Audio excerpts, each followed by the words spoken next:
Welcome to the Mission Matters podcast, a podcast from Shield Capital where we explore the technical opportunities and challenges of developing and deploying commercial technology to national security customers. I'm Maggie Gray. And I'm Philip Bilden. And we are your hosts from the investment team at Shield Capital. All views expressed by the hosts and guests on this podcast are solely their own and do not reflect the opinions of their employers or investment advice. References to any securities are for informational purposes only and do not constitute an investment recommendation or offer to provide investment advisory services. This episode features a conversation between Shield Capital managing partner Philip Bilden and Vice Admiral Kevin "Kid" Donegan. It's a little bit different from some of our past episodes. This one definitely sparked the Model United Nations kid within me. With my love of geopolitics back in middle school and high school. This episode does not feature a conversation with one of our portfolio company founders. Rather, Admiral Donegan breaks down the current state of the conflict between Israel and Iran. And, of course, we have to talk a little bit about the role that technology played in that conflict. We discussed cybersecurity, drones, AI, etc. We cover everything from the current state of Iranian proxy forces in the region to how this conflict differs from the war in Ukraine. I learned quite a lot from this conversation, so really appreciate you setting it up, Philip. It's a pleasure, Maggie. Congratulations to you on these wonderful podcasts. I'm one of your biggest fans. So this is a different format. This was a moderated discussion that I had the privilege of hosting Admiral Kid Donaghan, call sign Kid. It's funny, in the Navy, Top Gun pilots and other aviators all have these wonderful call signs. So we didn't discuss how he got his call sign. That's always a somewhat personal issue, but we'll leave that for another discussion. Maybe you can get it out of him in another one of your podcasts. I've known the Admiral for well over a decade. He and I had the pleasure of working together on what was called the Chief of Naval Operations Executive Panel in his last 2 years of a 4-decade distinguished career as one of the senior-most Navy and military leaders. And we talked about the Mideast then, and it has only become more relevant in recent years. And in fact, the 2 weeks that surrounded the beginnings and then the ceasefire of the Israel and Iran war, the so-called 12-day war, Admiral Donegan and I were discussing what was happening as it was happening. And in fact, on the weekend that the United States took action to intervene and to take out the nuclear sites, the Admiral was actually in the Middle East. He was in Bahrain, where he was there talking to very influential national security leaders. And I was concerned for his safety. And so thankfully, he made it out of that airspace and back to the U.S. with, I think, about 48 hours before we had the webinar. So I think the podcast in this format is going to be highly informative for anyone who wants to understand what were the preconditions of this war action. What was the assessment of the execution of the war plan, both by the Israeli military and intelligence community, as well as by the United States, with our friend General Dan Kane, a former Shield venture partner, now serving as the senior-most military advisor to the president on all matters military, but in particular on this extraordinary operation called Operation Midnight Hammer. So it's a fascinating 1-hour discussion, and I think your listeners are going to really enjoy it and learn something. Thank you for joining us. And it's such a privilege and a pleasure to be with my friend and mentor of many years, Admiral Donegan, who I had the true honor of serving with on the Chief of Naval Operations Executive Panel at the very end of his distinguished 4-decade career in the Navy. The Admiral has served in the Middle East in meaningful leadership positions. We're going to hear more about that today. And I think that will help the context to understand some of Admiral Donegan's unique and timely perspective. So, Kid, so good to see you. Thanks for doing this, and greatly appreciate it.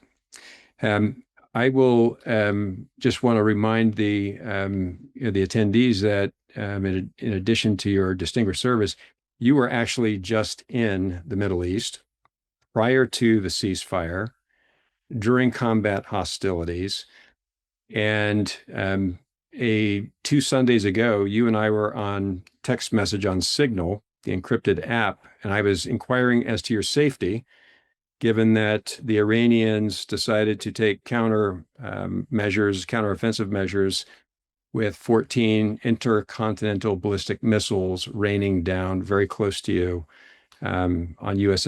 installations in Qatar. So maybe that's a great place to start. Can you just describe recent activities from your being in the region, where you were formerly in command positions, and maybe let us know what you were doing to the extent that you can. Sure. Thanks, Philip. It's always great to be involved with anything to do with SHIELD. You're right, Philip. I happened to be in Bahrain on a trip unrelated to necessarily the ongoing conflict. Was fortunate enough that flights flew and I was able to get there. And then, of course, my main job there was to meet with the senior leadership of that country on other matters. But of course, given all that was going on, we spent a fair amount of time discussing the current conflict.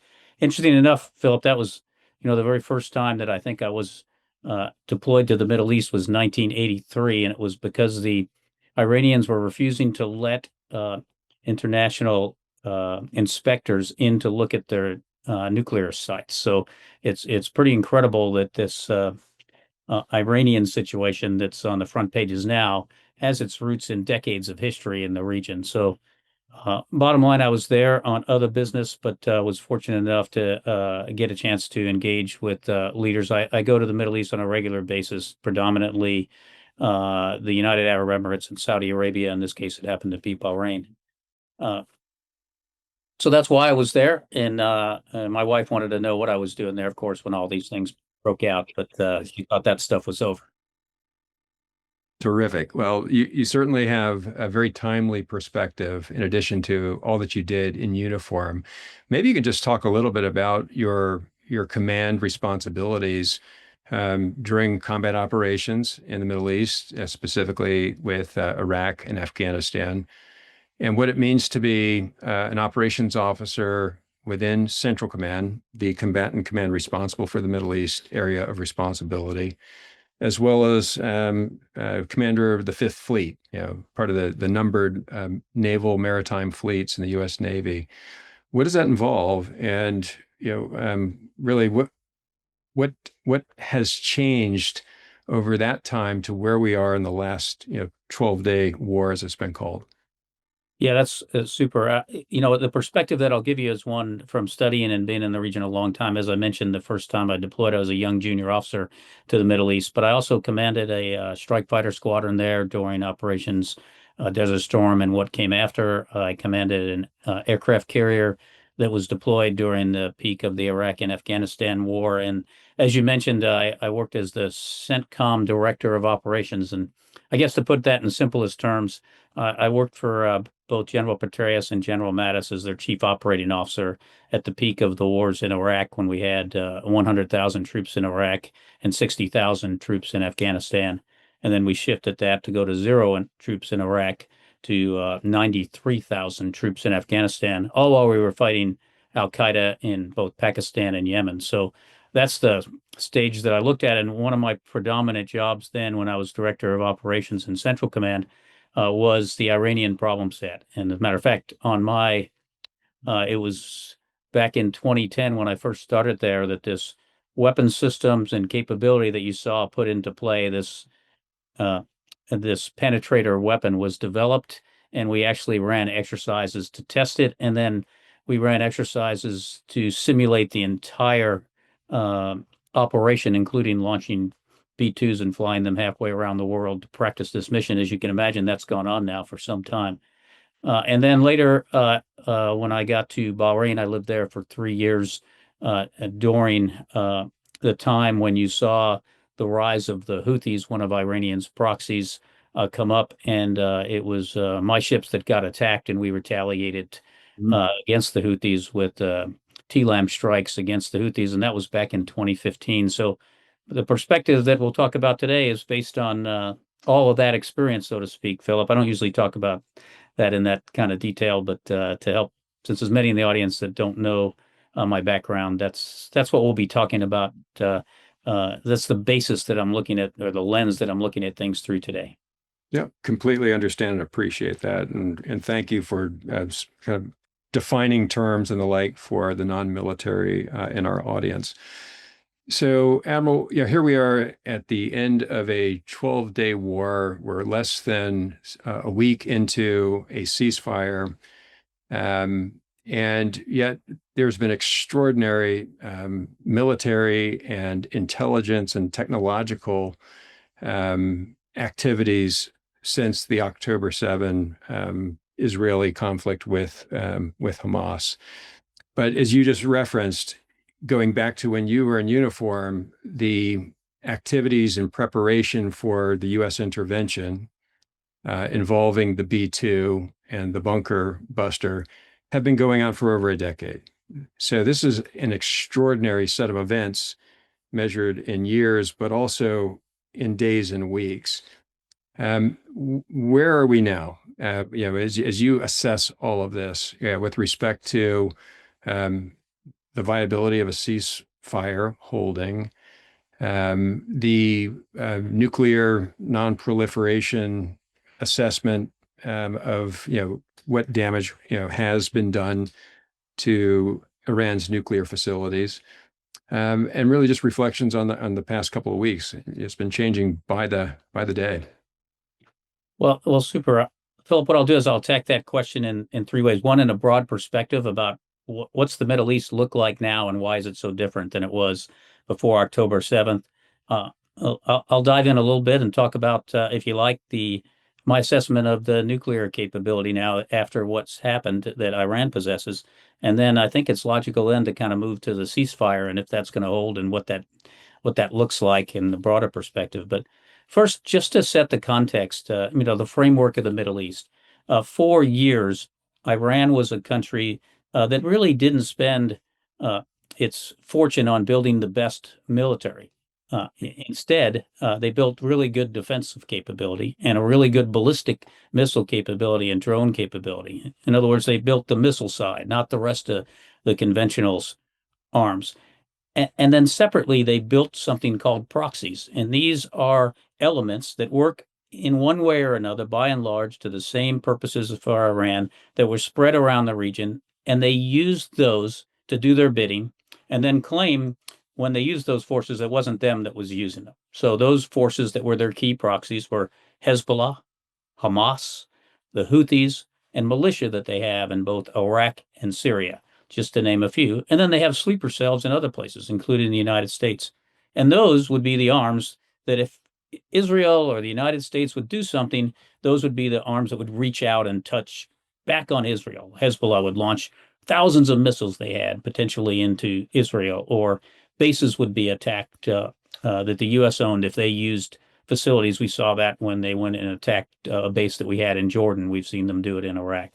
So that was the stage that Iran had. That was the power that they had. Well, what's happened since October 7th is the Israelis, by and large, with U.S. support, certainly with our equipment and our kit, were able to destroy Hamas. They were able to decimate Hezbollah in a matter of days, including killing all their key leadership, so much so that Hezbollah hasn't done one thing in this to retaliate against Israel since Israel and Iran have been at this attack. The U.S. went in and did a pretty good job weakening the Houthis. And then another thing happened.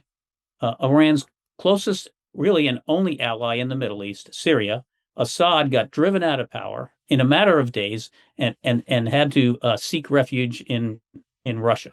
And so now a country that would have been aligned with Iran in this time is sitting not just on the sidelines, but vocally against the regime in Iran. So if you look at that and now combine it to what the Israelis did during this 12 days of war, they did a couple things. They went in and, of course, took down all their defensive systems. They did that back earlier when there was a previous strike.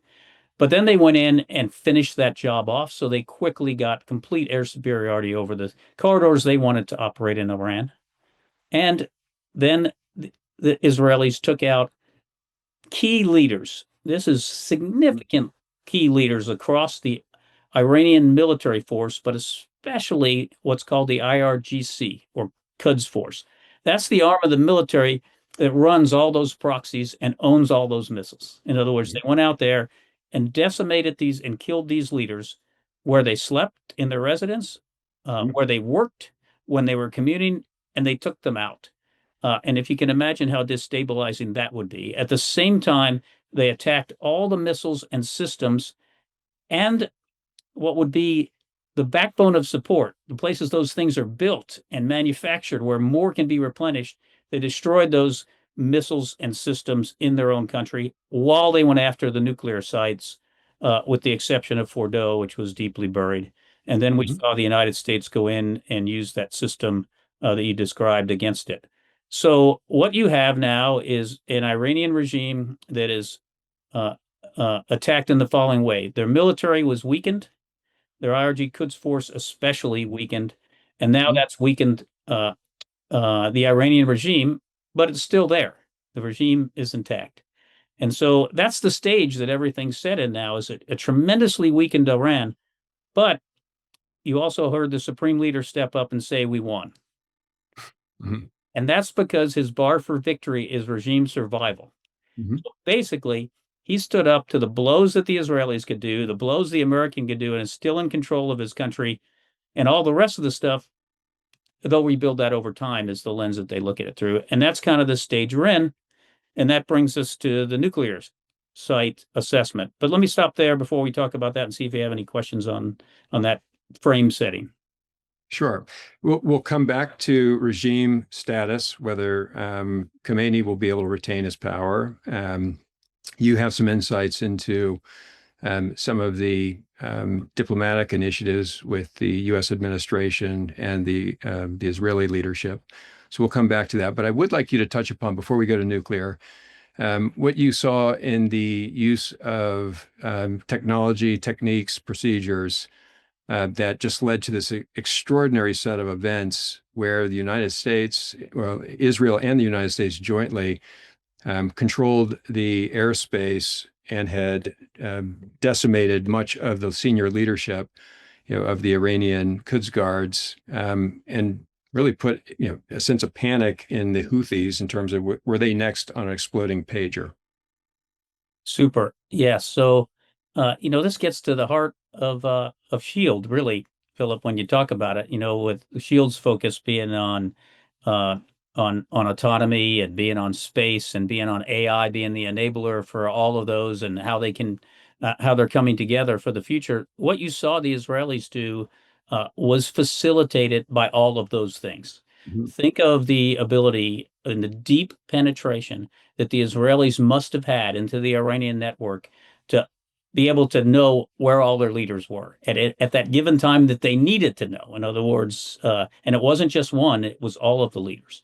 Another example, as you mentioned, was their ability to get into the supply chain of Hezbollah, probably equally into the Iranian supply chain. We just haven't heard that.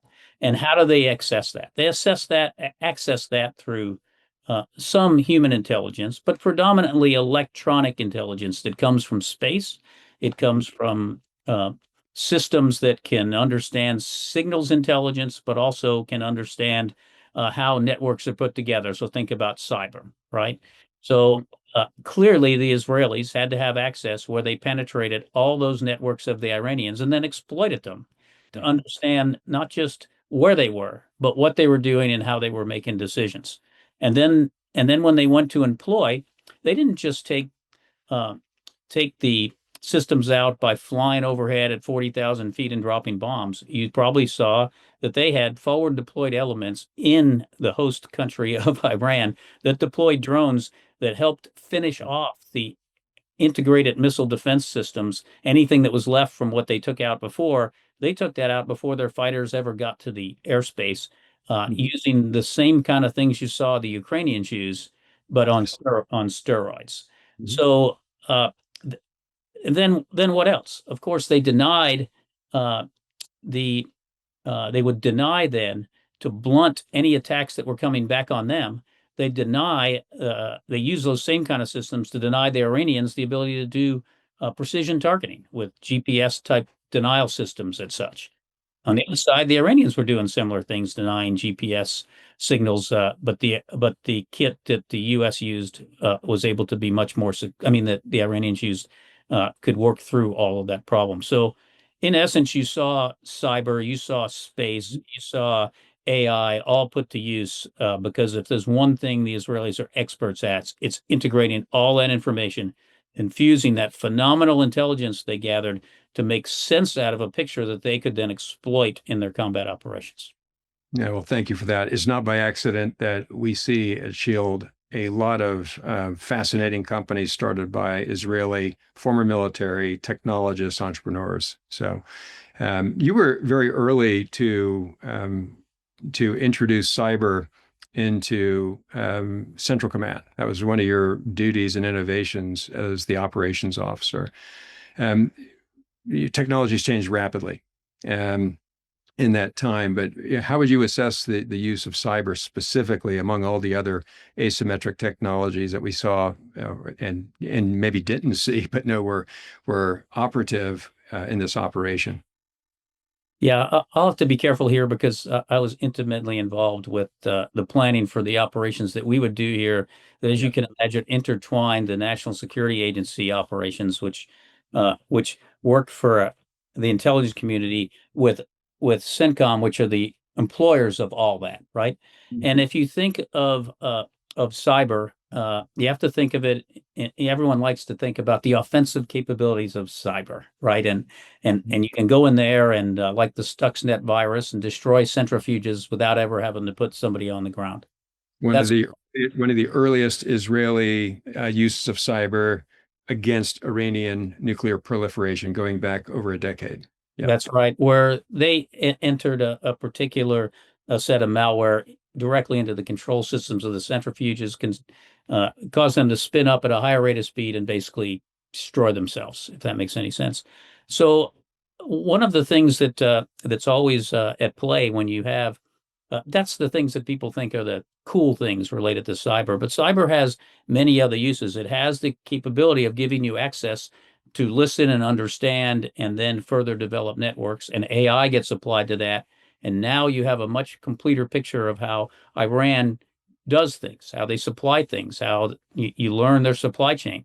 And so the other side of cyber is to defend, but it's also to use those accesses to understand, so then you can take apart the enemy. And so I would say that when we were in the initial phases of bringing cyber into our operations, uh, everyone wanted to go to that offensive side. But as you can see, the way the Israelis used it, there was probably offensive elements of their cyber, but the key elements of their cyber was to use it as access to understand and augment the things you're getting from space and signals intelligence and stuff. When you actually uh, can uh, can use it uh, to understand exactly what the enemy's doing, how they're communicating with each other. And now imagine you're one of those Iranian senior officers or generals, and all of your buddies got killed, and now they promote you. You don't know what means you can talk on that isn't being listened to, and you don't want to be the next one to go away.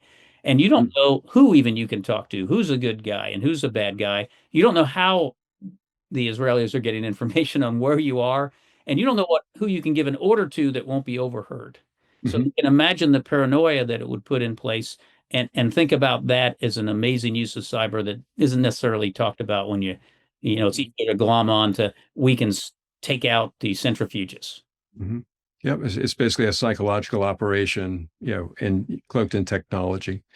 Admiral, you were going to discuss the nuclear status now with the three destroyed sites. We're still awaiting, I guess, external intelligence on the battle damage assessments, the so-called BDA. What's your take? I mean, you were involved in the initial planning. You saw what happened, and I want to also ask you, what's your assessment of the commander-in-chief leadership and chairman of the Joint Chiefs of Staff in just executing, the U.S. part of the operation in this, surprise Operation Midnight Hammer? Well, it's interesting to bring that up because, as many of you know, Dan Raisin Kane is the chairman now, and he was formerly associated with Shield. So, Philip, you know him well. Some of the others out there may not have met him because he had to step away from that role when he took that job.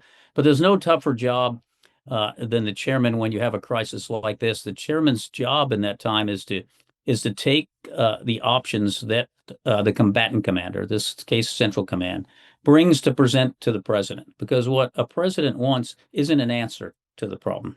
He knows the problem exists. He wants a range of options to choose from. And if you can imagine in this situation, President Trump had many options to choose, including joining Israel right up front, right? And being part of this operation. Or if not joining them, at what time should he join? Should he join at all? And is there, if we join, to what level do we join? Do we join to take Fordo or join more broadly? And what's our role in defense of Israel? All of those things together are what General Kane would be talking to the president about, and he'd be helping him understand. Those are called courses of action.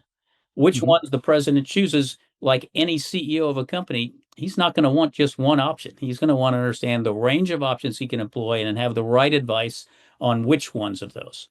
So General Kane isn't controlling operational forces, quite the contrary. He's advising the president on helping him select those range of courses of action that would be in the national interests of the United States. And we saw how that played out.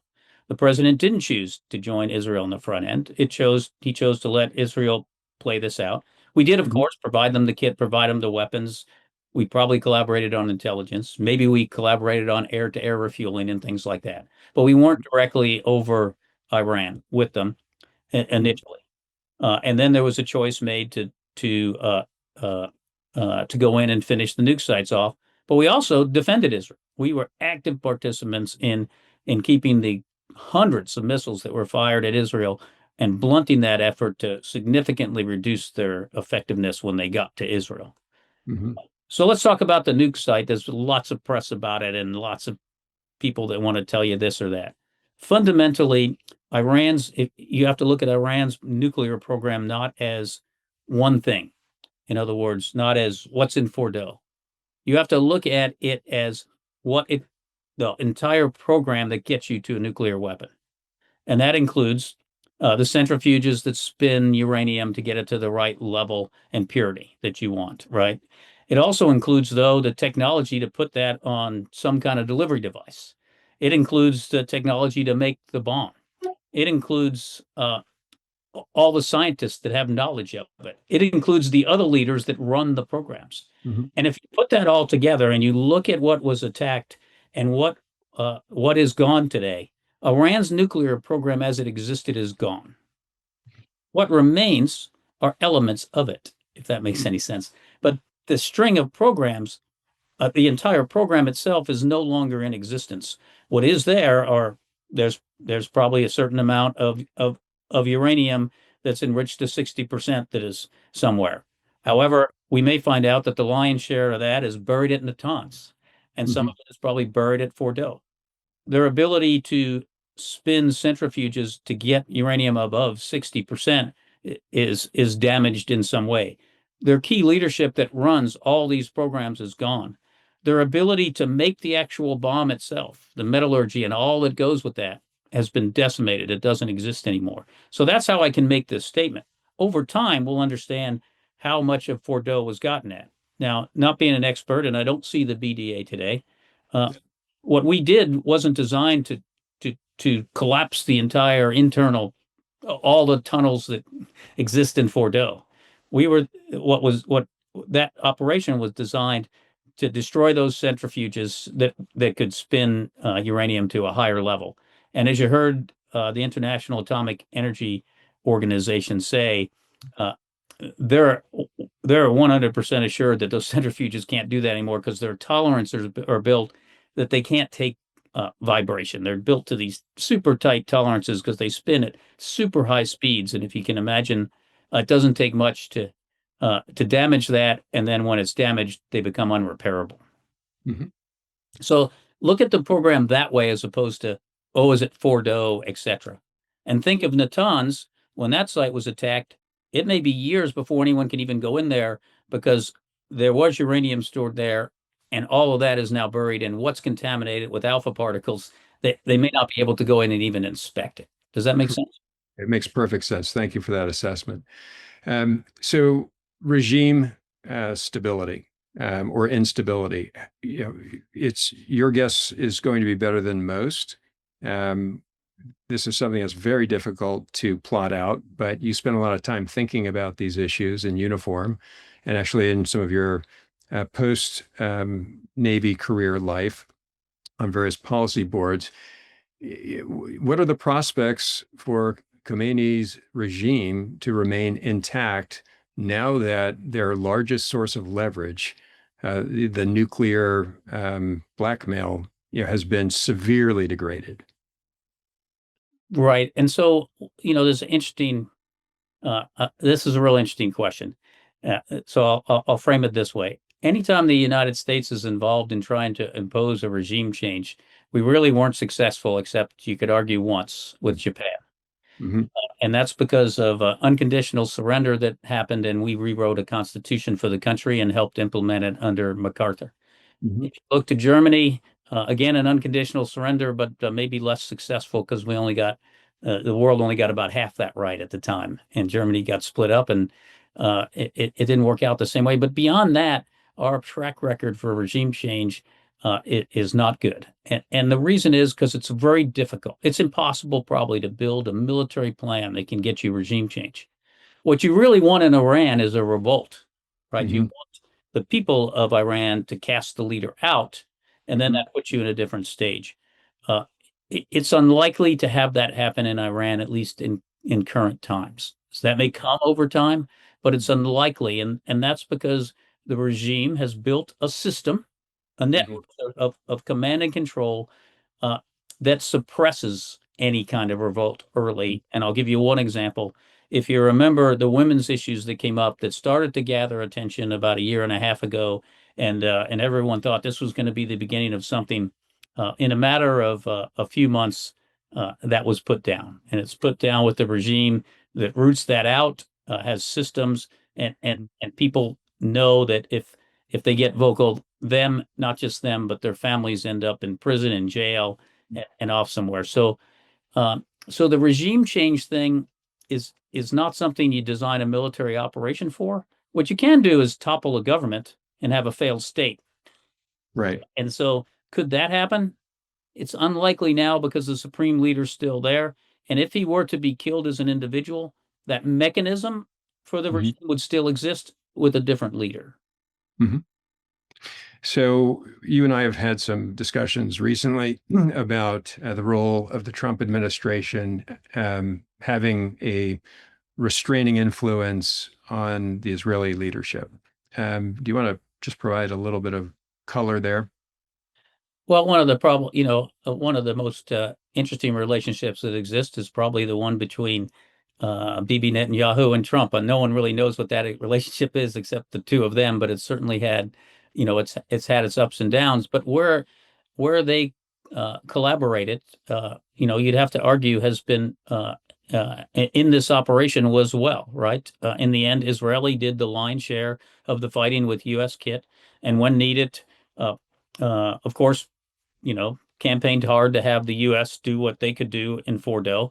Not that the Israelis didn't have a plan on Fordo, but they knew they couldn't be as successful probably as we could. And the U.S. did choose the operation to go after Fordo. But after that was over, I thought that the U.S. was really clear that we weren't going to be in it to go much farther than that. That's where we want it to go.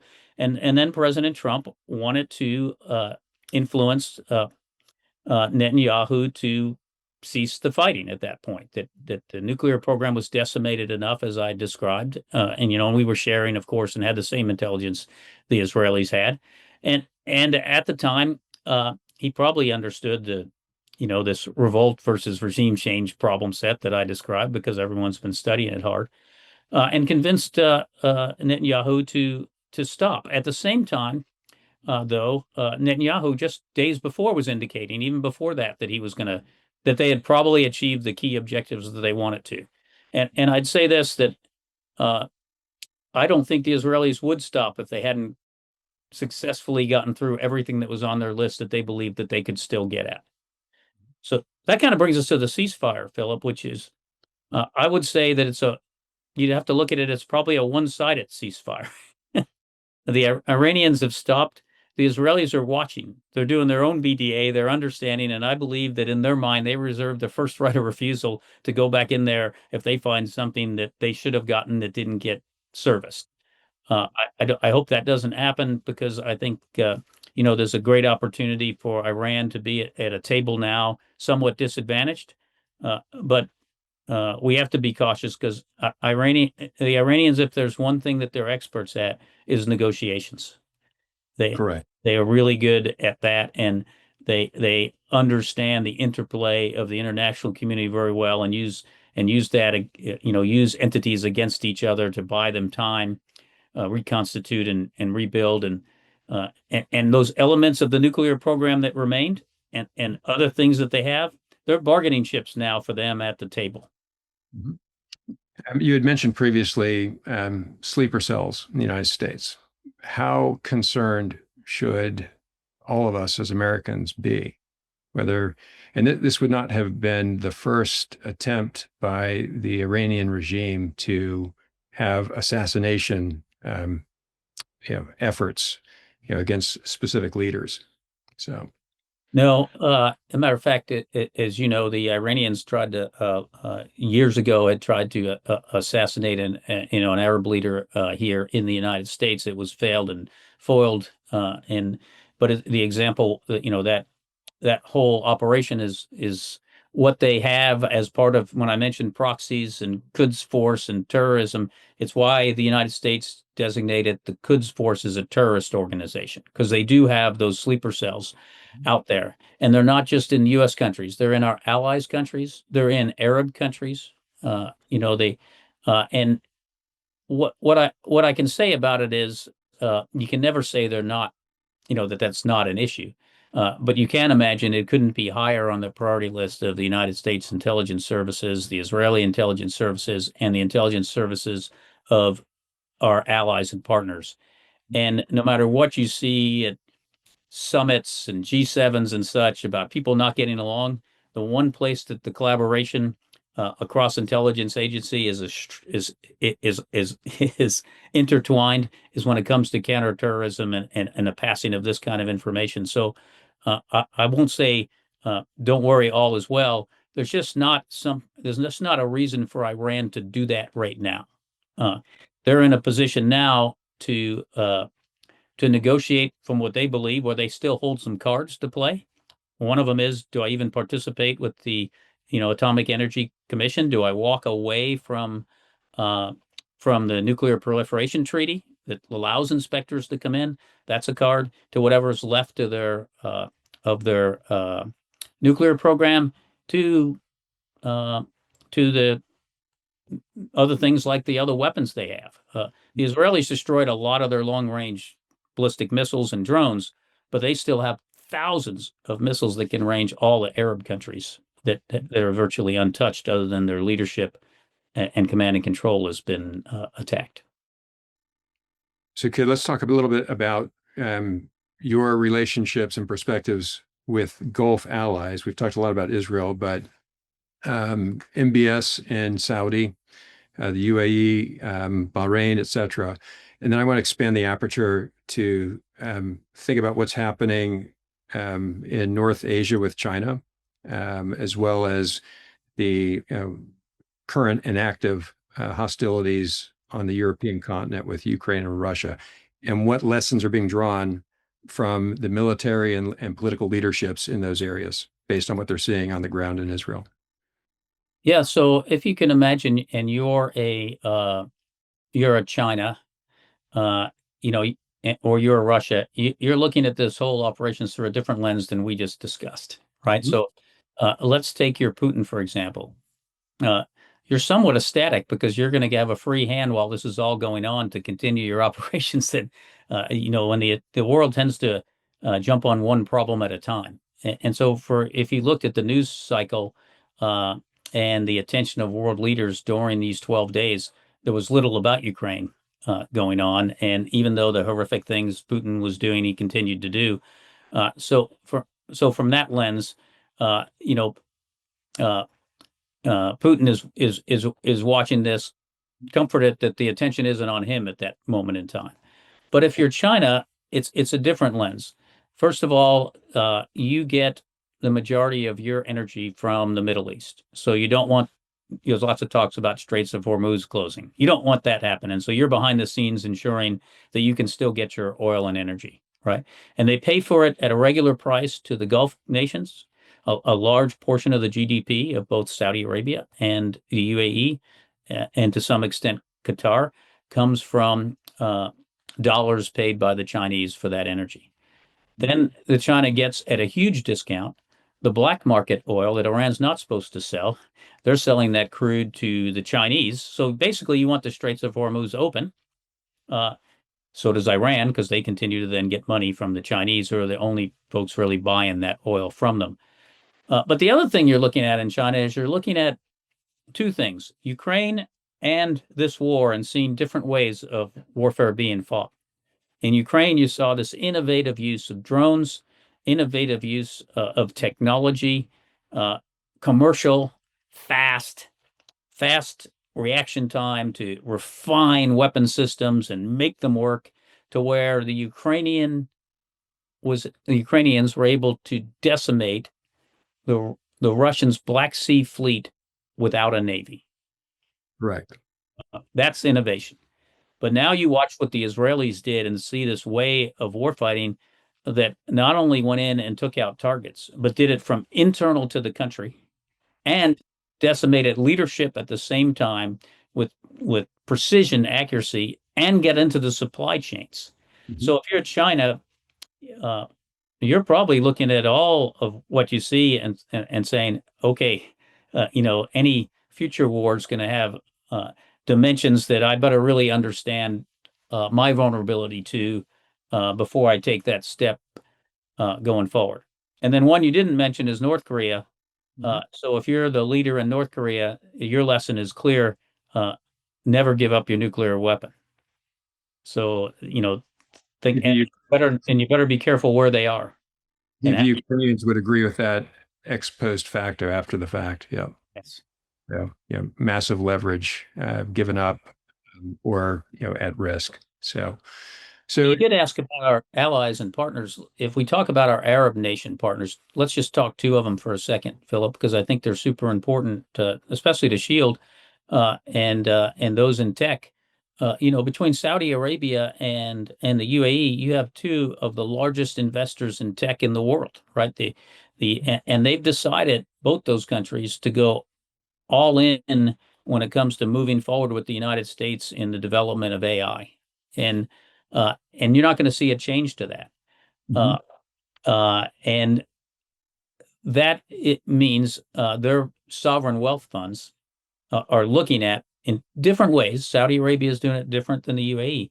Are looking at the right firms to be involved with in the United States and globally, but specifically in the United States, to get on the cutting edge, and they want to be part of it early so they can have claim to the utilization of it if needed, of those capabilities as they're developed, if that makes sense. And it can be by having part ownership, or it can be by co-development, like G42 is doing in Emirates. Fascinating, because you were very early to identify G42 specific to the UAE in their artificial intelligence ambitions.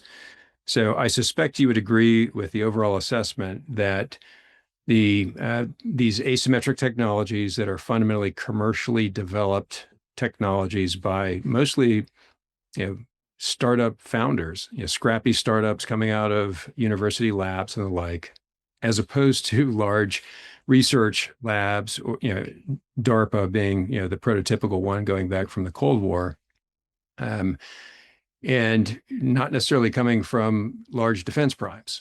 So these technologies were very much on display. They're not going away.